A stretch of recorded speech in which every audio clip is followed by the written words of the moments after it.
49ers are 1-0. I'd like to begin by saying Santa Clara or San Francisco? that is a good sign of things to come.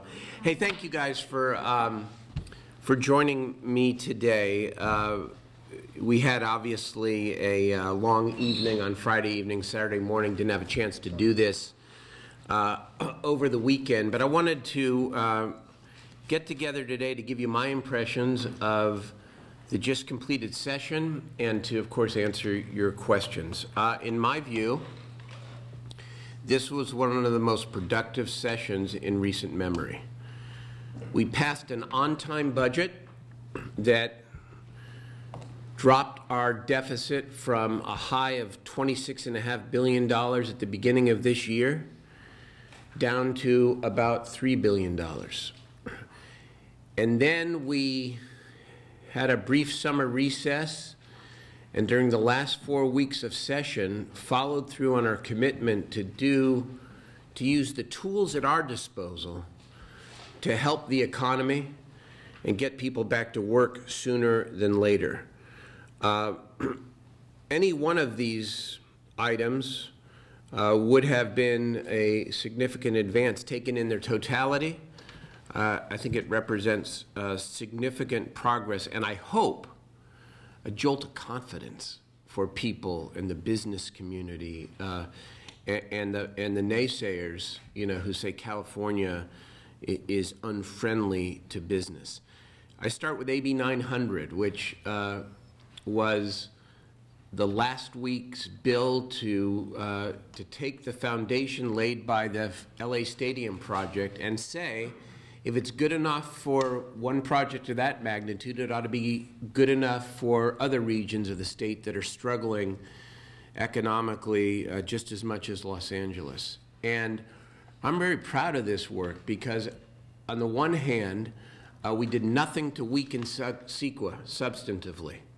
And in fact, what we did was say that if you make a project that much more clean and green, you'll get an incentive to be able to cut 2.5 to 3 years off of a litigation schedule and get your project done sooner. From a business perspective, from a major project perspective, again, I think it's a jolt of confidence to say that we are going to seriously look at streamlining. If there is an intersection between philosophies here, the Democratic and Republican philosophies, it may be this represented by this bill. Because if you can find ways to not weaken the underlying law, but at the same time make the law work better and more efficiently, we need to do more of that. In addition, we passed SB 617, which was the Calderon-Pavley bill. You remember that from the beginning of the year. We took a bill that talked about sunshining regulations, and I think we made it even more significant. Standing with the Chamber of Commerce and the Manufacturer Technology Association, not something you see every day in this Capitol, the majority party actually passed significant legislation that will require any new regulation over $50 million to undergo a thorough economic analysis. Another jolt of confidence for job creation in this state. We did some work in one of my favorite areas, the career tech area, with SBX 11. We, of course, don't forget at the beginning of the year, passed the Smithian bill, which is the 33% RPS portfolio standard, which is another huge economic opportunity, in my opinion. We passed a series of education bills that would seek to change the academic performance index from being based on bubble tests to allowing only 40% of a school's evaluation to be based on test scores, the remaining 60% to be based on college and career readiness indexes. We must connect education and the economy in a more profound way. We passed the Speaker's Bill to establish the Governor's Office of Business and Economic Development Strategy. We made reforms to the Workforce Investment Act. And we had then some other significant advances that aren't directly related to job creation, but are vital to California and many of its people, in my view. We passed the most significant expansion of the mental health parity law in California in many years by passing SB 946, which provides kids with autism and their families help that they have long sought and need in order for children to have better life outcomes. Very proud of that. We passed the Evans and Roger Hernandez bills requiring health insurance companies to cover maternity services. We passed the most far-reaching farm worker protection law in many years in this state by giving the authority now for the Agricultural Labor Relations Board to actually certify the union without having to go through multiple elections if the employer does not conduct the election in a fair way. Finally, last but not least, we were able to avert what I think would have been a real negative for California, and that would have been a referendum on the November ballot pitting Amazon against the retailers and leading to undoubtedly an unproductive result. Instead, we made what I described the other day as a classic compromise to delay collecting the tax for a year, but guaranteeing that we'll be able to collect the tax into the future, and then creating a new alliance between the retailers and Amazon to go back to Washington, D.C. and fight for broader reform where all the internet providers would have to collect the sales tax. And so I'm bullish on this state, and I'm happy about the fact that we produced. And I know there were some controversies, and the process itself does get a little messy at the end. That's always the case. But we're beginning to turn it around. Be happy to answer your questions. Can you talk about just this bill signing season? Yeah. We've seen that, the governor is not always leading in your favor. I give the example of your farm worker bill, the project. Right. How do you see him? Do you see him labor friendly? I mean, exactly what do you expect, and what do you see him, or do you not expect anything? You know what? I mean, I think the governor, to me, even though I've disagreed with some of his decisions, I think he's actually been thoughtful. He takes time with these issues. Even on the farm worker bill, I would have preferred card check. But instead of going to his corner and the UFW going to their corner after the veto of card check, instead they came together, and I was helpful in helping them come together to actually pass far-reaching legislation. And one thing that impresses me about the governor is he actually studies this stuff. And when he gets into an issue, he gets into an issue. So he's a Democrat. I think he stands with and for working people. And I think he'll give a lot of these bills a fair shake. I don't know what the outcome will be. I know he'll sign the farm worker bill. And, I expect he'll sign more bills than he'll veto. Do you think he'll sign the DREAM Act 131? I'm confident he'll sign the DREAM Act. I should mention that, too.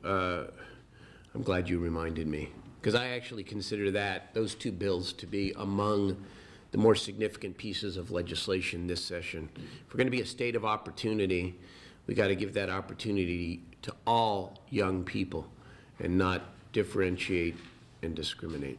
Do you think there will be a special session called to deal with the tax issue? I don't think so. I think, we'll see what the trend is with these triggers. I know in the month of July, revenue was down. In the month of August, revenue was up a little bit. And we have to see what the next several months brings. But we'll be back in January. I think that'll probably be good enough. We'll be at the ready, of course. I have just a 10-minute drive from Greenhaven to get here, so I can be here any day. If we have to come back, we'll come back. but I don't anticipate it. Darrell, there was some disappointment about the public goods charge. And, Yeah. The governor sought that. He needed a 2/3 vote. Right. You didn't get it. It expires on December 31st. Do you anticipate coming back with some renewal of that in some way, shape, or form next year? I think that it ought to be a prime topic of discussion over the fall, and we ought to continue to work on it because that's $400 million of additional economic stimulus. You know, one of the unfortunate lessons of this year is that, for me, going forward, is don't build your agenda on a series of 2/3 vote measures. Don't do it. And there's some things you can't do without a 2/3, but do everything you can without relying on that threshold, because that's just not where minority party is right now. Do the very best you can with the tools that you have. And the public goods charge is an example of that. But, there were a couple of members on the other side who I think were rolling up their sleeves and trying to figure out a way to get there. They just didn't, so we ought to continue that. Did the governor take too long to push the tax reform proposal, and did he play a big enough role in trying to get votes for it in the Senate? No, I wouldn't characterize it that way. I think that, again, you always have the hope and maybe the expectation that, reason will prevail and that there's a way through this 2/3 conundrum. But whether it was the budget where the governor, offered a whole wide array of reforms, or whether it was the governor's jobs package at the end, you kind of come to the same place, and I'm not sure starting earlier would have made much of a difference. Can you elaborate on the labor question I asked earlier? Yeah. Would you expect the labor back bills to be a slam dunk, or do you think labor's in for a No. surprise, or what? Can you elaborate? No slam dunks in this business, and certainly no slam dunks with Governor Brown. I think he will look at them and he will study them carefully, and I hope that the end result will be more signed than not, but nothing is a slam dunk. Do you think you might go after 116 again, single sales factor? Yes, I think, look at what 116 is about, very simply, is transferring $1 billion worth of job creation from out of state to California. And that is worth continuing to pursue very aggressively. But it depends upon the members of the minority party, enough members of the minority party, and a few of members of the majority party too, by the way, who didn't vote yes, to understand what that debate is really about. And I've learned a long time ago that a defeat is just a moment in time. A defeat can turn into a victory quickly, sometimes not so quickly, but you've got to stay at an important issue like that. Darrell, why do you think starting earlier wouldn't have helped? I mean, it seems like the governor hadn't really worked on the Senate Republicans until the perhaps last 36 hours. It seems like on your package on CEQA, there were numerous outstanding questions that you've even acknowledged that you needed some kind of a working group to Yes. work through some issues. So Yes. I mean, it seems like a lot of these issues didn't really get worked out until the very, very end, and things were not working at a pace that you might expect if you wanted them to be, including the public goods charge as well. Well, I stick to the answer I gave to Patrick a moment ago. I'm not sure time would have made a difference with the governor's jobs package or with the public goods charge. If there's any lesson, again, to be learned, is that we need to put together our economic development packages, our public policy our public policy agendas with the 2/3 vote bills as the last resort. That's my view of it. And you know, with 900, ironically, sometimes when you have the majority vote, they know you can do it without them. We had 34 votes, I think, 32 or 34 votes on AB 900 the last day of the session. So sometimes when you remove that pressure valve, you end up getting bipartisanship, even if you don't expect it. So I just, you can always say things could have been done differently, should have started earlier and all that, and I get that. But I think look at how much more clear does it have to be when you look at the budget. And then the subsequent actions, it's just not, the 2/3 is just not there when it comes to revenue. There's two ways to deal with that. One is we can keep banging our heads against a wall, or we can do the very best we can with the tools that we have. And on significant 2/3 measures, like how we are going to deal with revenue, you go the initiative route and you go to the ballot. So on that segue, Yes. how much time do you have to make your decision? Where are you leaning right now? We have 4 hours and 20 minutes before, no. We are having some good discussions with folks from the different stakeholder communities about how to put a winning package together in November. I think that it has to come together definitively if it's going to come together soon. I mean, I think over the next month or so it has to come together. And, yeah. I'm sorry. That's all right. Does it undermine confidence, and there's not much already from the public in the legislature to push through all this legislation? I know it's done every year, but at the end of the session, especially when we're talking important things, taxes, moving the initiative process to December, from what I heard from Puck, they have 9 months to do this. Why in 2 weeks' time or whatever? You tell your kids don't cram for tests. Yeah, it seems like you guys do that. Now, if I want to use the kid analogy, you're right. I got You'd prefer it would be, we always prefer that it not be messy. But on the other hand, you look at the kid's report card and, if they're getting a B plus or an A minus, maybe even an A, then you say, all right, you did pretty well. Look, let me give you an example. And it's sort of case by case, but this AB 900 is a great example of sort of the other side of the gut and amend process, all right? There was a bill, of course, that was well chronicled, which was the LA Stadium bill, SB 292. Now, when I knew this thing was coming over about 2-3 weeks out, when it became clear that there was going to be an agreement between the Southern California folks, the developer, organized labor, and the assembly.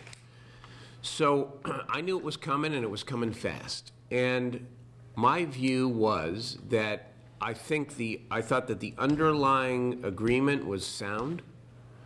I thought that it was the right thing, especially given the unemployment rate and the need to get good things done. But I was uncomfortable with the one-off nature of the bill.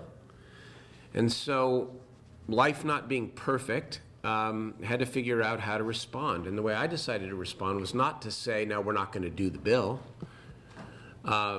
or to try to take somebody else's work product and perfect it to my liking. No.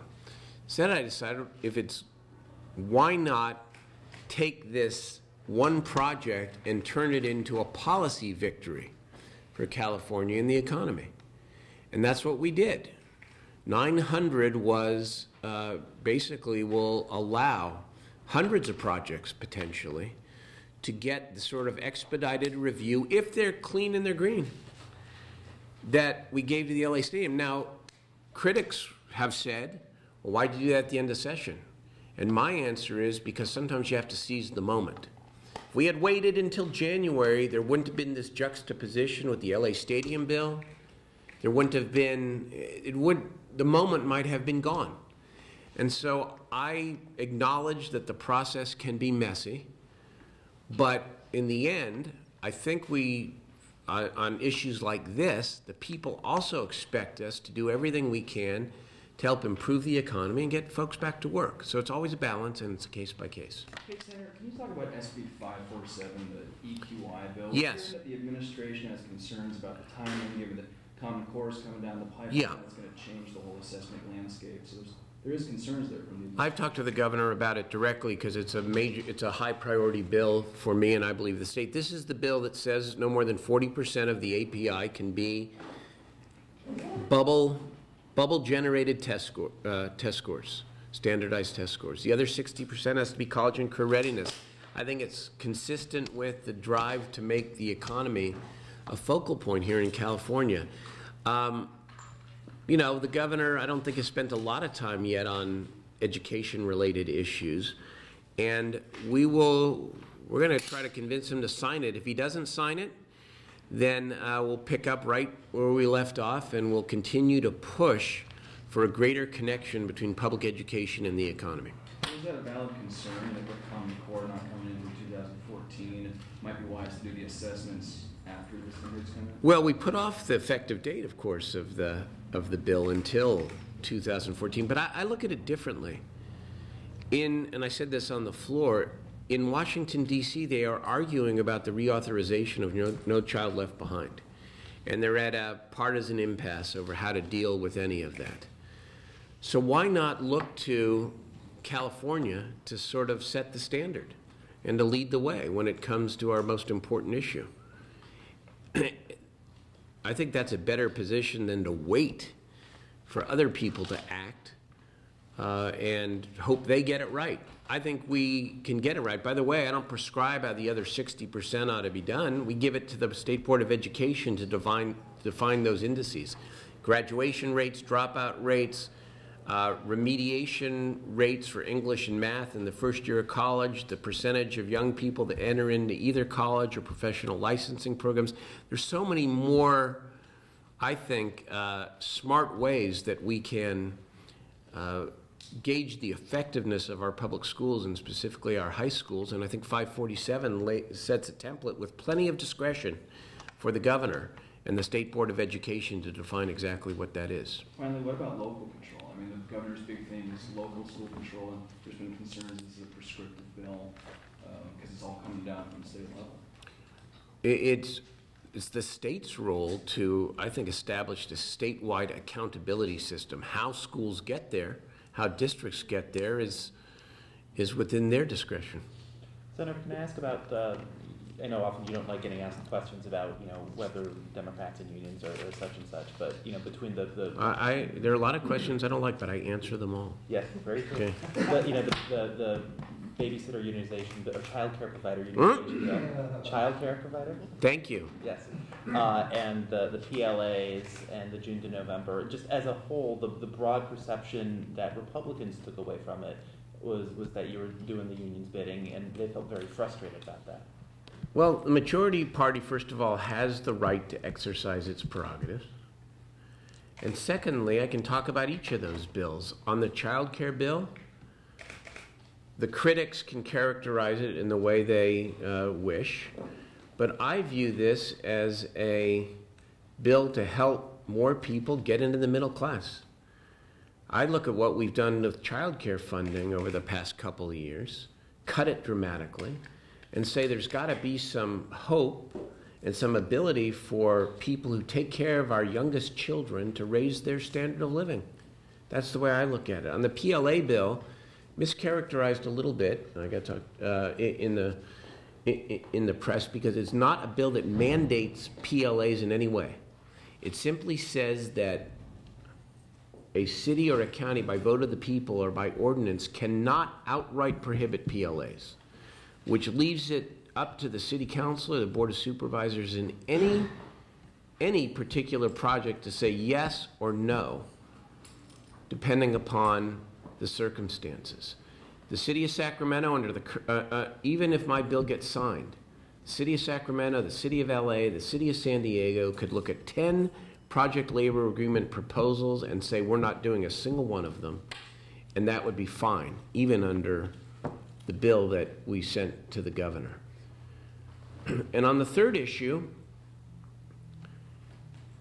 number one, it is a different time now, and with ACA 4, truth of the matter is, I think Mark Leno said it very, very well. We still have a deficit. We've made horrible cuts in too many areas. We still have debt to pay off. And so ACA 4, frankly, was negotiated with Governor Schwarzenegger. And again, you know, with sort of an arrow to our heads here, the budget was 100 days late. And we fundamentally do not believe that, I fundamentally do not believe that you should be required to put 3% the revenue away when you're cutting and you're trying to pay off debt. And by the way, we didn't eliminate ACA 4, we just put it off so that we maybe have some more time to negotiate a better rainy day fund. Doesn't that violate, though, the spirit of the deal from 2009? That was key to getting Republican votes on the tax package. No. In 2009, I'm sorry, that was 2000. It was 2010 actually. That was 2010. That particular rainy day fund. A couple of comments on that, Dan. Number one, if you remembered at 2009, the Republicans did not give something in order to get that. The budget was 100 days late. It was Schwarzenegger's last budget. We made cuts. This was the final ask. So I don't think there was there was no grand bargain there. Secondly, this notion of the deal's a deal, yes, but if that were the case, let's go back to 2009 or even 2010, then why can't I sit here and argue that the level of investment we maintained in 2009 and 2010 should remain the same? We made awful cuts this year, on top of what we did in 2010, and on top of 2009. And so this idea that, well, one part of the deal can never change year to year, and of course you can never bind a future legislature, and you can never bind a new governor, is, if it's good for the goose, it ought to be good for the gander, and it's applied rather selectively. So I say take the policy as it is, and make the very best judgments that you can. I just didn't think last year, 2010, on the budget was some grand deal where the minority party gave something to get something. This thing was dragged out for way too long. If we get back to Yeah. 8,900 for a second, a couple of things. One is, you just said potentially hundreds of projects would qualify. It's got a 2-year window, is that right? It does. And they got to be $100 million. Hundreds. It's actually 12, 13, and 14. It sunsets January 1, So 3 2015. years. Yeah. $100 million. That seems pretty high, speculative number. And two, now, if you could review what all you did commit to in terms of this working group, and specifically the question of taking any projects that may already be in the pipeline. Basically, I committed that, there was a lot of interest and excitement, you could tell from the members, about the legislation and this idea. There were some members who said, well, great start, but you didn't go far enough. The threshold should have been lower. We should include projects that have already started. I said, let's talk about that. There were others who said that the numerical threshold is way too low. It should only apply to projects of even greater investment. There was a complaint that we only allow land use infill projects to qualify if they're LEED certified at the silver level.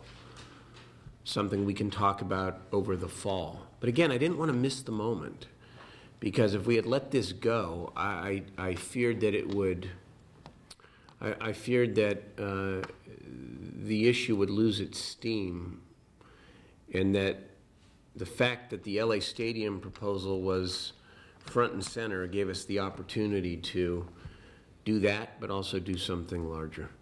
And in terms of the numbers of project, it just depends. I mean, you've got, with the 33% RPS standard, you've got a lot of folks wanting to invest money in solar and in wind and renewable energy. I think that there's big opportunities here. But all the other issues about expansion, about green LEED certified, about silver LEED certified, we'll talk about those things over the fall. We'll make it even better. Senator, on this pension committee that Yeah. was announced late on Friday, what's the timeline for that? Are you looking for them to produce things that are going to be taken up then in the next Yeah, legislative year? early in the next legislative year. So they're going to Yes. do this during the fall and have proposals then, is the plan? Yes, I mean, there's not a whole lot new under the sun here. A lot of these proposals have, been vetted and debated. And I think it's going to be incumbent upon us, just as I believe we delivered on regulatory reform and on CEQA and on the economy, that we deliver early in the year on pensions. Do you have any sort of bookends on what you want to see as far as scope of the changes that would be made, or dollar amount, for long-term savings, anything like that? I believe in defined benefit plans, but I also believe that we need to deal with, some of the abuses that have gone on. And I don't really have bookends. It's got to be something that is real, but that we can actually work to make become law. And one last question, I need to wrap up next. What are you going to do next? What am I going to do next? Tomorrow I have a big press conference in LA around SB 547, the education bill. The fall will go very fast. And, the clock's ticking. I only have 3 years left. So I'm going to prepare for next year. We've got to go into campaign mode here. Democrats have an opportunity to pick up 2 to 3 seats in the 2012 elections, and so I have a lot of political work to do, and we're going to keep working on all the issues that didn't get done this year. Maybe a little rest in December, but probably not before. All right, thanks guys, appreciate it.